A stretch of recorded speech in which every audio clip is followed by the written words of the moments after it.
السلام عليكم حبيبي سيد، شلونك؟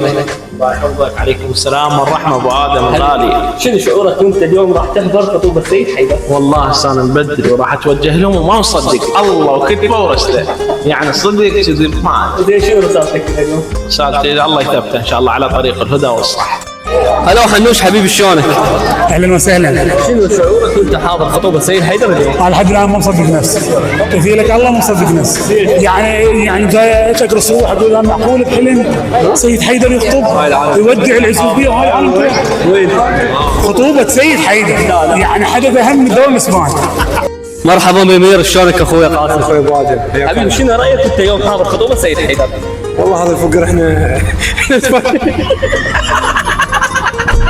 لا تعجبني متفاجئين به هذا حيدر، والله العظيم احنا كنا ما يسوي، وان شاء الله سواها الله يتمم بالخير ان شاء الله ان شاء الله. حبيبي عامر، شنو شعورك وانت يوم خطوبة حيدر؟ هاي مسوي لها دعايه على مجاهد جاسم. لا عمي، لا هاي مو مال دعايه بابا، مو مال دعايه. لا حمود مو مال دعايه. حمود حبيبي شنو شعورك وانت اليوم خطوبة حيدر؟ هذا مو خطوبه تموين هذا. مرحبا حبيبي هنودي، مرحبا حبيبي شنو حيدر. شعورك وانت اليوم حاضر خطوبة سيد حيدر؟ احنا اليوم حاله صدمه، كلها مصدومه، اهلي مصدومين، عمام مصدومين، عشيرتنا مصدومه. ليش هالصدمة ليش؟ هاي الصدمه خطوبه سيد حيدر، ما مصدقين. احنا عبالنا بالبدايه ري وكذا بالمجموعه، ما صدقت لحد ما جيت وشفت. والله معاناة. انا لاخر لحظه ما مصدق، جيت بالليل خابروني مصدر موثوق قال لي خطبه السيد حيدر، يلا جيت. لولا هذا السبب ما احضر انا.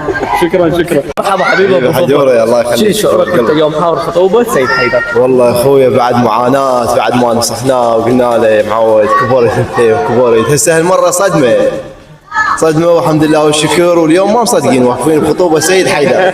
الله يتمنى له كل الخير والموفقيه بحياته. تسلم. الله يخليك حبيبي. حبيبي حيدر، الولد كلهم سالتهم عن يوم خطوبتك كلهم ما مصدقين، ليش؟ اريد الجواب. الجواب كالتالي، يعني أنا سابقا كنت مكلف بمهمة، وهسه حاليا المهمة خلصت وتفرغت، فهم شيء عمري يعني عبر تعرف المتعارف عليه 20 22 23 واحد يعرس، فأنا شوي عبرت هذا الحد، فالعالم شبه ليست وكذا، بس فاجئوا الحقيقة. اكو عالم حد الان ما راح تجي، ليش؟ اكو عالم ما صدق حد الان، واحنا نسال الله التوفيق للجميع. هسه ايش روح بعيد؟ هسه انا مو جاي خطبتك اليوم وفرحت ورقصت لحد الان ما مصدق، بعد من لحد ما مصدق والله. شو ان شاء الله يا رب السلام عليكم الخير.